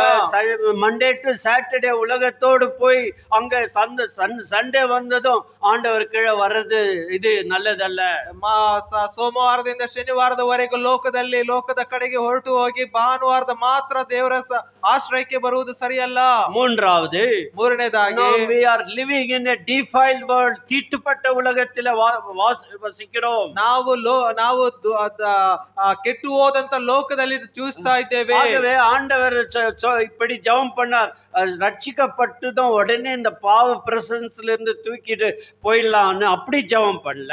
ನೀವು ರಕ್ಷಣೆ ಹೊಂದಿದ ತಕ್ಷಣ ಈ ಪಾಪದಿಂದ ಬಿಟ್ಟು ನನ್ನ ಸನ್ನಿಧಾನಕ್ಕೆ ಬಂದ್ಬಿಡ್ತೀರ ಎಂಬುದಾಗಿ இந்த உலகத்தில் உன்னை வைத்திருக்கிறார். ಆತನು ಲೋಕದಲ್ಲಿ ನಮ್ಮನ್ನು ಇಟ್ಟಿದ್ದಾನೆ. ஆகவே நான் உங்களை உலகத்திற்கு அனுப்புகிறேன் என்று சொல்லுகிறார். ಆತನು ಹೇಳ್ತಿದ್ದಾನೆ, ನಾನು ಲೋಕದವರ ಮಧ್ಯದಲ್ಲಿ ನಿಮ್ಮನ್ನು ಕಳಿಸ್ತಾ ಇದ್ದೇನೆ. 18ನೇ ವಚನ, 18ನೇ ವಚನ, John 17:18, நீர் என்னை உலகத்தில் அனுப்பினது போல நானும் அவர்கள் உலகத்தில் அனுப்புகிறேன். ನೀನು ನನ್ನನ್ನು ಲೋಕಕ್ಕೆ ಕಳುಹಿಸಿಕೊಟ್ಟಂತೆ ನಾನು ಇವರನ್ನು ಲೋಕಕ್ಕೆ ಕಳುಹಿಸಿಕೊಟ್ಟೆನು. இந்த உலகத்தில் ஆண்டவர் வைத்திருக்கிறார். ಈ ಲೋಕದಲ್ಲಿ ದೇವರು ನಮ್ಮನ್ನು ಇಟ್ಟಿದ್ದಾನೆ. உனக்கு ஒரு நோக்கத்தை வைத்திருக்கிறார். ನಿನಗಾಗಿ ಒಂದು ಉದ್ದೇಶವನ್ನು ಆತನು You have a ಹೊಂದಿದ್ದಾನೆ. purpose to be fulfilled. ನೀನು ಆತನ ಒಂದು ಉದ್ದೇಶವಾಗಿದ್ದೆ. இந்த பர்பஸ் புரிஞ்சிக்கலனா, ಈ ಉದ್ದೇಶವನ್ನು ನೀನು ಅರ್ಥ ಮಾಡಿಕೊಳ್ಳದೆ ಹೋದರೆ, அந்த பர்பஸ் பிரகாரம் ஓடவில்லை என்றால், ಆ ಉದ್ದೇಶಕ್ಕೆ ಅನುಗುಣವಾಗಿ ನಿನ್ನ ಗುರಿಯ ಇಟ್ಟು ಓಡದೆ ಹೋದರೆ desperately hopeless person. ಸೊ ನೀನು ನಿರೀಕ್ಷೆ ಇಲ್ಲದಂತ ಒಬ್ಬ ವ್ಯಕ್ತಿ ಆಗಿಬಿಡ್ತೀಯ. ஆண்டவர் உன்னை நோக்கத்தோடு பிடித்துக் கொண்டார். ಆತನು ನಿನಗಾಗಿ ಒಂದು ಉದ್ದೇಶವನ್ನು ಹೊಂದಿದ್ದಾನೆ. ಪೌಲ್ சொல்லும்போது, நான் எதற்காக ஆண்டவரால் பிடிக்கப்பட்டேனோ அதை பிடித்துக் கொள்ள ஆசையாய் தொடர்கிறேன். ನಾನು ಯಾವುದಕ್ಕಾಗಿ ಕ್ರಿಸ್ತನಿಂದ ಹಿಡಿಯಲ್ಪಟ್ಟಿದ್ದೇನೋ ಅದನ್ನ ಪಡೆಯುವುದಕ್ಕಾಗಿ ನಾನು ಒಂದು ಒಂದು ಬಯಕೆಯೊಡನೆ ಓಡುತ್ತಾ ಇದ್ದೇನೆ. ஆசை desire. ಆಸೆಯೊಂದಿಗೆ ನಾನು ಓಡುತ್ತಾ ಇದ್ದೇನೆ. இந்த உலகம் நம்ம ஆசை காட்டி நம்மள மோசம் போக்கின்னு இருக்குது. ಈ ಲೋಕವು ನಮ್ಮನ್ನು ಆಸೆ ತೋರಿಸಿ ಮೋಸ ಮಾಡುವಂತದ್ದಾಗಿದೆ. ஆகவே we live in a defiled world. ಆದ್ದರಿಂದ ನಾವು ಕೆಟ್ಟು ಹೋದಂತ ಲೋಕದಲ್ಲಿ ಜೀವಿಸ್ತಾ ஆகவே ಇದ್ದೇವೆ. ஆண்டவர் என்ன செய்கிறார் இந்த உலகத்திலே? ಆದ್ರಿಂದ ಈ ಲೋಕದಲ್ಲಿ ದೇವರು ನಮಗೆ ಏನು ஒரு ಮಾಡ್ತಿದ್ದಾನೆ? வார்த்தை கொடுத்திருக்கிறார். ದೇವರು ನಿನಗಾಗಿ ಒಂದು ವಾಕ್ಯವನ್ನು God ಕೊಟ್ಟಿದ್ದಾನೆ. has given word to you. ದೇವರು ವಾಗ್ದಾನವನ್ನು ನಿನಗೆ இந்த ಕೊಟ್ಟಿದ್ದಾನೆ. வசனத்தை படிக்கலன்னா எப்படியா ஜெயிக்க ಈ முடியும்? ವಾಕ್ಯವನ್ನು ಓದದೆ ಹೋದ್ರೆ ಹೇಗೆ ಜಯಿಸಲು ಸಾಧ್ಯ? தயவுசெய்து 14ஆம் வசனத்தை வாசிப்போம். ದಯವಿಟ್ಟು 14ನೇ ವಚನ ಓದೋಣ. நான் உம்முடைய வார்த்தை அவர்களுக்கு கொடுத்தேன். ನಾನು ನಿನ್ನ ವಾಕ್ಯವನ್ನು ಅವರಿಗೆ I ಕೊಟ್ಟಿದ್ದೇನೆ. have given them word. ನಾನು ಅವರಿಗೆ ವಾಕ್ಯವನ್ನು இந்த வார்த்தை ಕೊಟ್ಟಿದ್ದೇನೆ. கொடுத்த நீ படிக்கிறையா? ಆ ವಾಕ್ಯವನ್ನು ಕೊಟ್ಟಂತ ವಾಕ್ಯವನ್ನು ಓದುತ್ತಿದ್ದೇಯಾ? ஆண்டவர் எழுதி கொடுத்த வார்த்தையை படிக்கிறாயா? ದೇವರು ಬರೆದು ಕೊಟ್ಟಂತ ವಾಕ್ಯವನ್ನು ಓದುತ್ತಿದ್ದೇಯಾ? ஒவ்வொரு நாளும் வாசிக்கிறையா? ಪ್ರತಿದಿನ ಓದುತ್ತಿದ್ದೀಯಾ? Spend time in word. ದೇವರ ವಾಕ್ಯಕ್ಕಾಗಿ ನೀನು ಸಮಯ உன்னை பார்த்து ಕಳೆದಿದ್ದೀಯಾ? இந்த வருஷத்தின் இறுதியில வந்திருக்கிற உன்னை பார்த்து கேட்டுக்கொள். ಈ ವರ್ಷದ ಕೊನೆಯಲ್ಲಿ ಬಂದಂತ ನಿನ್ನನ್ನು ನೀನು ನೋಡಿಕೊಂಡೇ உனக்கு ಪ್ರಶ್ನೆ ಕೇಳು. வார்த்தை கொடுத்திருக்கும் போது ಈ ವಾಕ್ಯವನ್ನು இந்த ದೇವರಿಗೆ வார்த்தை ಕೊಟ್ಟಿರುವಾಗ எப்படிப்பட்ட வார்த்தை? ಈ ವಾಕ್ಯ ಯಾವ ರೀತಿಯಾದಂತ ವಾಕ್ಯ? ஆகவே உன்னை பரிசுத்தமாக்கும் வார்த்தை. ಈ ನಿನ್ನನ್ನು ಪರಿಶುದ್ಧಗೊಳಿಸುವಂತ The ವಾಕ್ಯವಾಗಿದೆ. word has a power to sanctify. ಈ ವಾಕ್ಯವು ನಿನ್ನನ್ನು ಪರಿಶುದ್ಧಗೊಳಿಸುವ ಶಕ್ತಿ ಹೊಂದಿದೆ. 17ஆம் வசனம் 17ನೇ ವಚನ. உம்முடைய சத்தியத்தினாலே அவர்களை பரிசுத்தமாக்கும் உம்முடைய வசனமே சத்தியம். ಇವರನ್ನು ಸತ್ಯದಲ್ಲಿ ಸೇರಿಸಿ ಪ್ರತಿಷ್ಠೆಪಡಿಸು, ನಿನ್ನ ವಾಕ್ಯವೇ ಸತ್ಯವು. Sanctify them with thy truth. Your word is truth. ದೇವರೇ, ನಿನ್ನ ವಾಕ್ಯದಿಂದ ಅವರನ್ನ ಪರಿಶುದ್ಧಗೊಳಿಸು, ನಿನ್ನ ವಾಕ್ಯವೇ ಸತ್ಯವಾಗಿದೆ. How to sanctify? ಹೇಗೆ ಪರಿಶುದ್ಧಗೊಳಿಸುವಂತದ್ದು? Sanctify means set apart. கர்த்தருக்காக பிரிக்கப்படுதல். ಪರಿಶುದ್ಧಗೊಳಿಸುವಂತದ್ದು ಅಂದರೆ ನಿನ್ನನ್ನು ದೇವರಿಗಾಗಿ ಪ್ರತಿಷ್ಠೆಪಡಿಸಿಕೊಳ್ಳುವಂತದ್ದು. This microphone is having a purpose. ಈ ಒಂದು ಮೈಕ್ರೋಫೋನಿಗೆ ಒಂದು ಉದ್ದೇಶ ಇದೆ. Set apart to be used to tell the word and propagate it and amplify it. ಇದು ವಾಕ್ಯವನ್ನು ಹೇಳುವುದಕ್ಕೂ ಅದನ್ನ ಅನೇಕರಿಗೆ ತಲುಪಿಸುವುದಕ್ಕಾಗಿ ಇದು ಸಪರೇಟ್ ಮಾಡಲ್ಪಟ್ಟಿದೆ. This watch has a purpose. ಒಂದು ವಾಚ್ಗೆ ಅದಕ್ಕೆ ಆದಂತ ಒಂದು ಉದ್ದೇಶ ಇದೆ. It tells my time. It tells me, God tells my time. ಇದು ನನಗೆ ಅದು ಒಂದು ಗಂಟೆಯನ್ನ ಕಾಲವನ್ನ ನನಗೆ You ತಿಳಿಸಿಕೊಡುವಂತದ್ದಾಗಿದೆ. are sanctified with the word. தேவவசனத்தால் பரிசுத்தமாக்கப்பட வேண்டும். ನೀನು ದೇವರ ವಾಕ್ಯದಿಂದ ಪರಿಶುದ್ಧಗೊಳಿಸಲ್ಪಟ್ಟಿದ್ದೀ. வார்த்தையே படிக்கலனா இங்க sanctification வரும். ದೇವರ ವಾಕ್ಯವನ್ನೇ ಓದದೆ ಹೋದರೆ ನನಗೆ ಪರಿಶುದ್ಧತೆ ಹೇಗೆ ಬರುತ್ತದೆ? நம்முடைய மைண்ட் garbage போல இருக்குது. ನನ್ನ ಮನಸ್ಸೇನೋ ಕೆಟ್ಟತನದಿಂದ ತುಂಬಿಕೊಂಡಿದೆ. garbage ಬ್ಯಾಗ್ல ಎಲ್ಲಾ ಕಚಡ ಉள்ள போடுறோம். ನಾವು ಆ ಗಾರ್ಬೇಜ್ ಬ್ಯಾಗ್ ಅಲ್ಲಿ ಎಲ್ಲಾ ಕಸವನ್ನು ಹಾಕ್ತೇವಲ್ಲ, ಇದು ಉள்ள இருக்கிற garbage ಕ್ಲೀನ್ பண்ணோம். ಈ ಒಂದು ತಲೆಯಲ್ಲಿರುವಂತ ಎಲ್ಲಾ ಕಸವನ್ನು ನಾವು ತೆಗೆದು ಹಾಕಬೇಕು. ಡ್ರೈ ವೇಸ್ಟ್, ವೆಟ್ ವೇಸ್ಟ್ ಎಲ್ಲ சொல்றோம். ಡ್ರೈ ವೇಸ್ಟ್, ವೆಟ್ ವೇಸ್ಟ್ ಎಂಬುದಾಗಿ ನಾವು ಹೇಳುತ್ತೇವೆ. ಕೂಡ ಎಲ್ಲ ಡ್ರೈ ವೆಸ್ಟ್ ಎಲ್ಲ இருக்குதய்யா. ಎಲ್ಲವೂ ಸೇರಿದಂತ ಕಸವು ಇಲ್ಲಿ ತುಂಬಿಕೊಂಡಿದೆ. சீரியல பார்த்தா garbage போல சேர்ந்துடுதய்யா. ಎಲ್ಲಾ ಸೀರಿಯಲ್ಗಳು ತುಂಬಿಕೊಂಡಿರುವಂತ ಕಸವು ಆಗಿದೆ. ಆಗ ವಚನ ஞாபகத்துக்கு வரல. ಅಲ್ಲಿ ದೇವರ ವಾಕ್ಯವು ಜ್ಞಾಪಕಕ್ಕೆ ಬರುತ್ತಿಲ್ಲ. ஜெபம் பண்ணுங்கய்யா சொன்னா ಪ್ರಾರ್ಥನೆ ಮಾಡ್ರಿ ಎಂಬುದಾಗಿ ಹೇಳಿದ್ರೆ, ಬ್ರದರ್ ನನ್ನ ಬಿಟ್ಬಿಡಿ. ஆனா பேசுறதுக்கு வாய் இருக்குது. ಆದ್ರೆ ಚೆನ್ನಾಗಿ ಮಾತಾಡೋದಕ್ಕೆ ಬಾಯಿ ಚೆನ್ನಾಗಿದೆ. வசனத்தாலே நிரப்பிக்கொள். ವಾಕ್ಯದಿಂದ ನಿನ್ನನ್ನು ತುಂಬಿಸಿಕೋ. இந்த வசனத்தாலே நிரப்பி தினந்தோறும் ಪ್ರತಿದಿನ ನೀನು ವಾಕ್ಯದಿಂದ ತುಂಬಿಸಿಕೋ. feed the word of God. ನಿನ್ನ ವಾಕ್ಯವನ್ನು ನೀನು ಪೋಷಿಸಿಕೋ. தீட்டுள்ள உலகத்துல வாழ்றோம். defiled world. ಈ ದೋಷವಿರುವಂತ ಲೋಕದಲ್ಲಿ ನಾವು ಜೀವಿಸುತ್ತಿದ್ದೇವೆ. கடைசியாக ಕೊನೆಯದಾಗಿ நாம் பிரிக்கப்பட்ட உலகத்திலே divided world. ಸೊ ಈಗ ಬೇರ್ಪಟ್ಟಂತ ಲೋಕದಲ್ಲಿ ನಾವು ಜೀವಿಸ್ತಾ ಇದ್ದೇವೆ. பார்லிமெண்ட்ல கச்சேரி நடக்குது பாக்குறோம். ಪಾರ್ಲಿಮೆಂಟ್ ಅಲ್ಲಿ ನಡೆಯುವಂತ ಕಚೇರಿ ನಾವು ನೋಡ್ತೇವೆ. திருப்பரம் குன்றத்துல தீபத்தை ஏத்துறோம்னு ஒருத்தன் சொல்றான். ಒಬ್ರು there is a place in Tamil Nadu they want light lamp. ಅಲ್ಲಿ ಒಂದು ದೀಪವನ್ನು ಹತ್ತಿಸ್ಬೇಕಂತ ಒಬ್ರು ಹೇಳ್ತಾನೆ. ஒருத்தன் சொல்றான் அது மைல் ஸ்டோன் வச்சாங்க அத போய் நீங்க தீப ஸ்டோன்ன்றீங்களடா. ಅಲ್ಲಿ ಒಂದು ಮೈಲ್ ಸ್ಟೋನ್ ಇಟ್ಟರೆ ಅದನ್ನ ದೀಪ ಸ್ತಂಭ ಎಂಬುದಾಗಿ ಹೇಳ್ತಿರಲ್ಲ. Divided world. ಈ ಒಂದು ಬೇರ್ಪಟ್ಟಂತ ಲೋಕ. ஆகவே இப்படிதான் உலகம் இருக்கும். ಎರಡಾಗಿ ಲೋಕ ಈ ರೀತಿಯಾದಂತ ಲೋಕವಾಗಿದೆ. பாருங்க ஆண்டவர் என்ன சொல்றாரு, ಆದ್ರೆ ದೇವ್ರ ಏನ್ ಹೇಳ್ತಿದ್ದಾರೆ ನೋಡಿ, 21ஆம் வசனம், 21ನೇ ವಚನ, அவர்கள் எல்லாரும் ஒன்றாயிருக்கும் பிதாவே, நீர் எனக்கு அனுப்பினதை உலகம் விசுவாசிக்கிறதற்காக நீர் என்னையிலும் நான் உம்மிலும் இருக்கிறது போல அவர்கள் எல்லாரும் நம்மில் ஒன்றாய் இருக்கும்படி வேண்டிக் கொள்கிறேன். ನೀನು ನನ್ನನ್ನು ಕಳಿಸಿಕೊಟ್ಟಿದ್ದೀ ಎಂದು ಲೋಕವು ನಂಬುವುದಕ್ಕಾಗಿ ಅವರೆಲ್ಲರೂ ಒಂದಾಗಿರಬೇಕೆಂತಲೂ ತಂದೆಯೇ, ನೀನು ನನ್ನಲ್ಲಿಯೂ ನಾನು ನಿನ್ನಲ್ಲಿಯೂ ಇರುವ ಪ್ರಕಾರ ಅವರು ನಮ್ಮಲ್ಲಿ ಇರಬೇಕೆಂತಲೂ ಕೇಳಿಕೊಳ್ಳುತ್ತೇನೆ. என்ன ஜெபம் பண்றாரு? ஒன்றாய் இருக்கப்படி வேண்டிக் கொள்கிறேன். ದೇವರ ಅವ್ರು ಆತನ ಏನ್ ಪ್ರಾರ್ಥನೆ ಮಾಡ್ತಿದ್ದಾನೆ, ನಾವೆಲ್ಲರೂ ಒಂದಾಗಿರ್ಬೇಕೆಂಬುದಾಗಿ. விசுவாசிகளே, விசுவாசிகளே, இந்த குடும்பம் நம்ம ஒரு பெரிய குடும்பம், விசுவாசிகளே, நம்மளுக்கு வித்தியாசம் இருக்குதுங்க, ನಮ್ಮಲ್ಲಿ ಭೇದ ಭಾವಗಳಿವೆ, ஒற்றுமையா இருக்கணுங்க. அதுதான் நமக்கு தேவையான பொருள். ಅದರ ಮಧ್ಯದಲ್ಲಿಯೂ ನಾವು ಒಂದಾಗಿರಬೇಕು, அதுதான் முக்கியமான, ಅದೇ ಪ್ರಾಮುಖ್ಯ. நம்ம சொல்லக்கூடாது நான் அப்போல சேர்ந்தவன், நான் யோவானை சேர்ந்தவன், நான் அவனை சேர்ந்தவன், நான் ட்ரஸ்ட் சேர்ந்தவன், சொசைட்டி, அதெல்லாம் நம்மளுக்கு தேவையில்லைங்க. ನಾನು ಪೌಲನಿಗೆ ಸೇರಿದವನು, ಅಪೊಲೋಸನ್ ಸೇರಿದವನು, ಆ ಒಂದು ಸಂಸ್ಥೆಗೆ ಈ ಒಂದು ಸಂಸ್ಥೆಗೆ ಸೇರಿದವನು ಎಂಬುದು ಅಲ್ಲ ಮುಖ್ಯ. நாம் ஒரு குடும்பம், ನಾವೆಲ್ಲರೂ ಒಂದೇ ಕುಟುಂಬ, ஒரே தகப்பன், ನಾವು ಒಂದೇ ತಂದೆ, ஒரே பரிசுத்த ஆவி, ಒಬ್ಬನೇ ಆತ್ಮನು, ஒரே நம்பிக்கை, ಒಂದೇ ನಂಬಿಕೆ. நமக்குள்ள வித்தியாசம் இருக்கும், ನಮ್ಮಲ್ಲಿ ವ್ಯತ್ಯಾಸಗಳಿವೆ. ஒரு பிள்ளைக்கு இன்னொரு பிள்ளைக்கே வித்தியாசம் இருக்கும்போது வித்தியாசம் கண்டிப்பா இருக்கும். ತಂದೆ ತಾಯಿ ಹುಟ್ಟಿದಂತ ಮಕ್ಕಳಲ್ಲಿ ವ್ಯತ್ಯಾಸಗಳಿರ್ತವೆ. In diversity there is a unity. ಆದ್ದರಿಂದ ಅನೇಕ ವಿಧಗಳಲ್ಲಿ ನಮಗೆ ಏಕತೆ ಇದೆ. ஆகவே நம்ம ஜாக்கிரதையா ஒற்றுமை காத்துக்கொள்ளணும். புருஷன் பொஞ்சாதி ஒற்றுமையா வாழணும். ಹಾಗಾಗಿ ನಾವು ಎಲ್ಲದರಲ್ಲಿಯೂ ಕೂಡ ಗಂಡ ಹೆಂಡತಿ ಕೂಡ ಒಟ್ಟಿಗೆ ನಾವು ಜೀವಿಸಬೇಕು. சாத்தான் டிவைட் பண்ற வேலை தான் இருக்கு. ಸೈತಾನನ ಕೆಲಸ ನಮ್ಮನ್ನ ಅಗಲಿಸುವಂತದ್ದು. ரெண்டு பேரும் ஒற்றுமையா இருந்தா மத்தியில ஒரு இது வச்சிடுவாரு.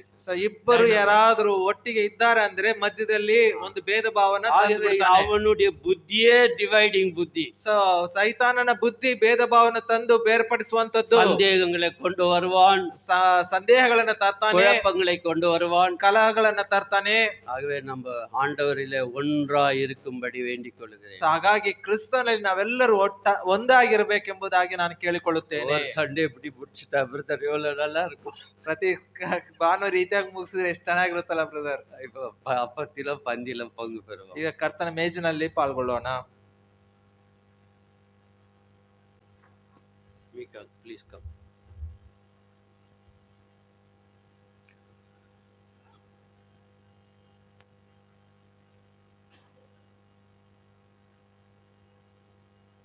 புதிதாய் வந்தவர்களை இயேசு கிறிஸ்து நாமத்திலே வாழ்த்துகிறோம். ಹೊಸದಾಗಿ ಬಂದಂತವ್ರನ್ನ ಯೇಸು ಕ್ರಿಸ್ತನ ನಾಮದಲ್ಲಿ ಸ್ವಾಗತಿಸುತ್ತೇವೆ. ಹಾಗೆ இப்பொழுது அறிவிப்புகளை கவனமாய் கேட்டுக்கொள்ளுங்கள். ಪ್ರಕಟಣೆಗಳನ್ನು ಗಮನ ಇಟ್ಟು ಕೇಳಿಸ್ಕೊಳ್ಳಿ. இப்போது ஆசீர்வாதத்துக்கு பிறகு ஒரு 5 minutes பிரேக் இருக்குது. உங்களுக்கு ஒரு cup of tea biscuit serve பண்ணப்படும். ಅಂತ್ಯಾಶೀರ್ವಾದದ ನಂತರ ಬಿಸ್ಕೆಟ್ ಮತ್ತು ಟೀ ಸಿಗುತ್ತೆ. ஆகவே நடக்கக்கூடியவர்கள் வெளியே போய் குடிக்கலாம், நடக்க முடியாதவர்களுக்கு உள்ளே பரிமாறப்படும். ஒன்று, தயவுசெய்து தேநீரை கீழே புரிஞ்சிச்சுல, கீழே ஊத்தாதீங்க. ಹೊರಗಡೆ ಹೋಗಕ್ಕಾಗುವಂತವ್ರು ಹೊರಗಡೆ ಹೋಗಿ ಕುಡಿಬಹುದು. ಆಗದೆ ಇರುವಂತ ಇಲ್ಲೇ ಕುಂತ್ರೆ ಇಲ್ಲೇ ಕೊಡ್ತಾರೆ, ಕೆಳಗಡೆ ಸುರಿದೇನೆ ಕುಡಿಬೇಕು. ஏனென்றால் பாய்கள் கரப்பட்டுரும். கொஞ்சம் கேர்ஃபுல்லா ஹேண்டில் பண்ணுங்க. ಚಾಪೆ ಮೇಲೆ ಬಿದ್ರೆ ಅದು ಹೋಗೋದು ಕಷ್ಟ. ಹಾಗಾಗಿ ஆகவே அதுக்கு பிறகு சண்டே கிளாஸ் ரேலி தொடங்கும். ಅದಾದ ನಂತರ ಸಂಡೇ ಕ್ಲಾಸ್ ರ್ಯಾಲಿ ಇರುತ್ತದೆ. அருமையான விருந்து இருக்கிறது எல்லாருக்கும். ಒಳ್ಳೆ ಊಟ ಕೂಡ ಸಿದ್ಧ ಮಾಡಲ್ಪಟ್ಟಿದೆ. ஆகவே முட்டை போடணும்னு டிசைட் பண்ண ஆக சிக்கன் வந்துருச்சு. ಮೊಟ್ಟೆ ಇಡಬೇಕಂತ ಅನ್ಕೊಂಡ್ವಿ, ಆದ್ರೆ ಚಿಕನ್ ಬಂತು. அது கடவுளுடைய ஆசீர்வாதம், அது ದೇವರ ಆಶೀರ್ವಾದ. நம்ம ராஜசேகர் மற்றும் கெஸ்ஸியாவுடைய விவாக நாள் அவர்கள் ஸ்பான்சர் பண்ணிட்டார்கள். ರಾಜಶೇಖರ್ ಮತ್ತೆ ಗೆಸ್ಸಿಯ ಸಿಸ್ಟರ್ ಅವರ ವಿವಾಹ ದಿನ, ಹಾಗಾಗಿ ಅವರು ಸ್ಪಾನ್ಸರ್ ಮಾಡಿದ್ದಾರೆ. ஒரு இனிப்பு கூட தேவையில்ல, ஒரு பாயாசம் கூட தேவை. ಹಾಗಾಗಿ ಒಂದು ಪಾಯಸ ಕೂಡ ಬೇಕಾಗುತ್ತೆ. சகோதரி ஜெரிஷா ஜோசப்னுடைய தங்கை ஜெரிஷா அவர்களுக்கு நாளைக்கு பிறந்த நாள், அவர்கள் கொடுத்து விட்டார்கள். ಸಹೋದರ ಜೋಸೆಫ್ ಅವರ ತಂಗಿ ಜೆರುಸ್ ಅವರ ನಾಳೆ ಹುಟ್ಟಿದ ದಿನ, ಹಾಗಾಗಿ ಅವರು ಅದಕ್ಕೆ ಕೊಟ್ಟಿದ್ದಾರೆ. எல்லா விதத்திலும் ஆண்டவர் உங்களை பராமரிக்கிறார். கர்த்தருக்கு ஸ்தோத்திரம். ಎಲ್ಲಾ ವಿಷಯದಲ್ಲಿ ದೇವರು ನಿಮ್ಮನ್ನ ಪರಾಮರಿಸಿ ನಡೆಸ್ತಾ ಇದ್ದಾನೆ. ದೇವರಿಗೆ ಸ್ತೋತ್ರ. நாம் எல்லாரும் பங்கு பெற்று கடைசி வரைக்கும் இருந்து பிள்ளைகள் செய்கிறதை பார்த்துட்டு சந்தோஷப்பட்டு போகலாம். ಹಾಗಾಗಿ ಕೊನೆಯವರೆಗೂ ಇದ್ದು ಮಕ್ಕಳು ಮಾಡುವುದನ್ನು ನೋಡಿ ನೋಡಿ ನಾವು ಸಂತೋಷ ಪಟ್ಟು ಹೋಗೋಣ. ஏதாவது கமிட்மெண்ட் இருந்தா ஒரு 1.5 ஹவருக்கு பிறகு தள்ளி வச்சுங்க. ಸೊ ಏನಾದ್ರೂ ಕಮಿಟ್ಮೆಂಟ್ಸ್ ಇದ್ರೆ 1.5 ಗಂಟೆ ಕಾಲ ಮಾತ್ರ ನೀವು ಮುಂದಕ್ಕೆ ಹಾಕೊಳ್ಳಿ. ஏன்னா ரேலி வந்து சண்டே நடக்கிறது இல்லைங்க. ಈ ರ್ಯಾಲಿ ಪ್ರತಿ ಸಂಡೇ ನಡೆಯೋದಿಲ್ಲ. ஆனுவல் டேக்கு அப்பா அம்மா எப்படி ஆர்வமா போறாங்க. ಆನ್ಯುವಲ್ ಡೇಗೆ ಹೇಗೆ ಅಪ್ಪ ಅಮ್ಮ போயிட்டு தன் பேர பேத்தி நண்டா இப்படி பார்த்து எடுக்கிறாங்க. ಅವರ ಮಕ್ಕಳು ಮೊಮ್ಮಕ್ಕಳನ್ನ ಫೋನ್ ಅಲ್ಲಿ ಸೆರೆ ಇಡೋದಕ್ಕೆ ಪ್ರಯತ್ನ ಪಡ್ತಾರಲ್ಲ, அதெல்லாம் நல்லதுங்க. Remember is very good. So ಅದೆಲ್ಲ ಮಾಡುವಂತದ್ದೆಲ್ಲನೂ ಒಳ್ಳೇದೇ ಅಲ್ಲ. ஆகவே இங்கேயும் அதே போல ஒரு உற்சாகத்தோடு பிள்ளைகளுக்கு உற்சாகமா இருக்கும், நாமளும் உற்சாகம் அடைவோம். ಸೊ ಹಾಗಾಗಿ ಇಲ್ಲಿಯೂ ಸಹ ನಮ್ಮ ಮಕ್ಕಳಿಗೆ ನಾವು ಪ್ರೋತ್ಸಾಹ ಹೊಂದುವುದಕ್ಕಾಗಿ ನಾವು ಇದನ್ನ ಮಾಡೋಣ. எழுந்து ஒரு பாடலை பாடி கர்த்தரை காணிக்கையால நம்ம ஆண்டவரை துதிப்போம். ಇಲ್ಲಿ ಎದ್ದು ನಿಂತು ಕಾಣಿಕೆಯೊಡನೆ ದೇವರನ್ನ ಸ್ತುತಿಸೋಣ. தெய்வம் சகோதரன் சாமியில் ஐயா ஜெபிப்பார். நல்ல ஆண்டவரே, எங்கள் நேசித்து வழி எடுத்துகின்ற அன்புள்ள பரம தகப்பனே, ராஜா உமக்கு நன்றி. இந்த வருஷத்துல கடைசி மாதத்தில் ராஜா இந்த நாளிலும் கூட எங்களை நீர் கொண்டு வந்தீரப்பா, உமக்கு ஸ்தோத்திரம். நீ செய்த நன்மைகளையும் கர்த்தாவை நாங்கள் மறக்கவே முடியாது. நன்றியதிலான பிள்ளைகளாக உமக்கு நாங்கள் செலுத்த வேண்டியது கனத்தையும் துதியையும் செலுத்தத்தக்கதாக நீர் தாமே அருள் புரிந்தீர். கொடுத்த வசனத்தின் மூலம் கர்த்தாவே நாங்கள் அதை பெற்றுக்கொண்டோம். நன்றி ராஜா. தொடர்ந்து இப்பொழுதும் கூட கர்த்தாவே உடைய பிள்ளைகளுக்காக நோக்கி நாங்கள் பார்க்கணும். ராஜசேகர் கேச்சாவுடைய ஜீவித்திலும் கூட கர்த்தா விவாக ஜீவித்தில் இன்னொரு ஆண்டை நீ கூட்டி கொடுத்திருக்கிறீர். நன்றி ராஜா. ஜெர்ஷாவுடைய ஜீவித்திலும் புதிய ஆண்டில் பிரவேசிக்கும்படியான சுலாக்கியத்தை கொடுத்திருக்கிறீர். இவளை தொடர்ந்து நீர் ஆசீர்வதியும், அவருடைய பிள்ளைகளையும் குடும்பத்தையும் ஆசீர்வதித்து செமையான பாதையில் வழியெடுத்து காத்தரணும். கர்த்தாவே சண்டே கிளாஸ் ராலிக்காக கூட நோக்கி நாங்கள் பார்க்கணும். பிள்ளைகள் மேலே உடைய கண் இருக்கணும். பிள்ளைகளுக்கு இருக்கின்ற பயம், அந்த அச்சம் எல்லாவற்றையும் நீக்கி போட்டு நன்றாக செய்யத்தக்கதாக நீரே பிள்ளைகளை ஆட்கொள்ள முடியாது. உடைய அன்புள்ள பொறுப்புள்ள கருத்திற்கு நாங்கள் ஒப்புக் கொடுக்கிறோம். துதிகன மகிமை எல்லாம் உமக்கே ஏறெடுக்கிறோம். இயேசுவின் மூலம் ஜெபத்தை கேட்டருளும் பிதாவே. ஆமென். நம்முடைய கர்த்தராகிய இயேசு கிறிஸ்துவின் கிருபையும் பிதாவாகிய தேவனுடைய அன்பும் பரிசுத்த ஆவியானவருடைய அந்யோன்ய ஐக்கியமும் நம் அனைவரோடு கூட இப்போதும் எப்போதும் சதா காலங்களில் நம்மை காக்க கடவுது. ஆமென்.